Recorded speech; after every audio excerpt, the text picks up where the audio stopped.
plateaus. Again, I know sometimes it's a revenue plateau, sometimes it's something else that's a ceiling of complexity. But is there any, primary big roadblock or thing that you could identify in your experience or have seen that is the key to unlocking that next level of growth for a business that's in growth mode when they hit a plateau? Absolutely. Great question, Mark. Great question. So I can sum it up with one answer, and that answer is systems.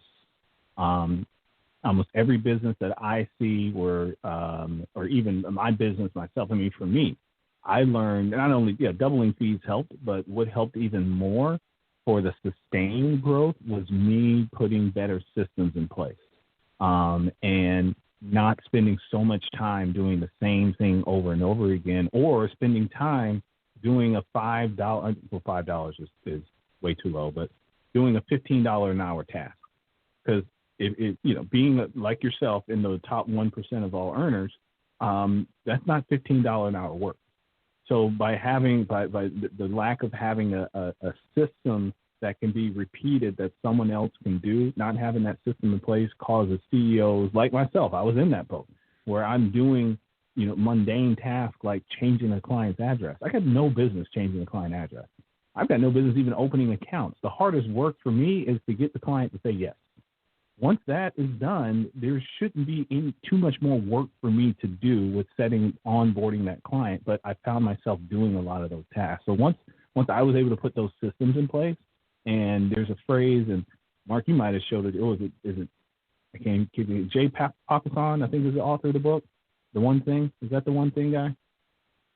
Can't remember his name. Anyways, there's a book called The One Thing, and that's one of the things that he talks about. Yeah. We're having systems and.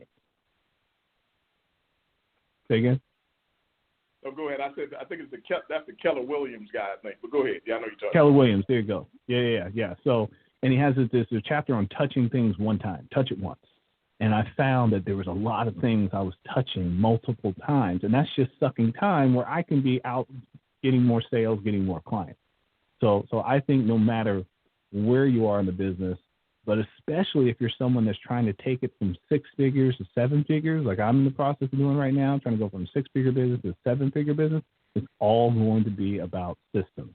Is there a repeatable process that your customers or your clients, whatever that they experience, how do you make that process so that it's easy and repeatable and less thinking involved, and so you can spend more time working on the business and being a thought leader and being the entrepreneur and coming up with new strategies and new ways and spending less time in the business opening new accounts. So, yeah, my answer would be systems, hands down. Now, that's a great answer. Let me jump in and ask a quick question. Either one of you can kind of answer it in reference to the systems. So I definitely hear of business owners here in Atlanta that are kind of trying to figure that out. In a sense, is there particular people that you, in a sense, go to? Let's say you're the visionary and creating systems is not your strength. Who do y'all typically look for to help assist? Is it like organizational managers or what? Who are you looking for if that's not your strength? Because that's kind of my scenario in my business as well. Like, who do I find to help me with that, as, in a sense, as the visionary versus somebody that's able to set those systems up to help you? Who do y'all look for? Yeah, I'll jump in real quick and just tell you, that's what I hired my business coach for. I mean, that's how he was recommended to me from another business coach that I work with. And when I was talking about the problems I was having, he said, "You've got systems issues. Let me get you with a guy that will help you set up systems." And that's what he did. I mean, there's things that happen now inside my business that never happened 2 years ago. And it's almost plug and play. Like, I mean, and everyone gets the same high touch, high class experience, but it's just laid out. And my assistant, actually, matter of fact, I could fire my assistant tomorrow. I wouldn't do that, but I could lose let's say she takes another job or decides she wants to go start her own business.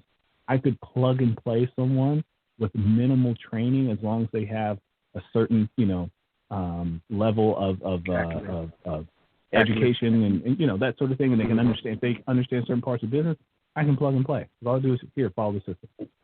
So yeah, I think it's about finding someone that is good at it, and then saying, "Hey, teach me how to do it," or you pay them to help you set your systems up, and then just don't touch the system.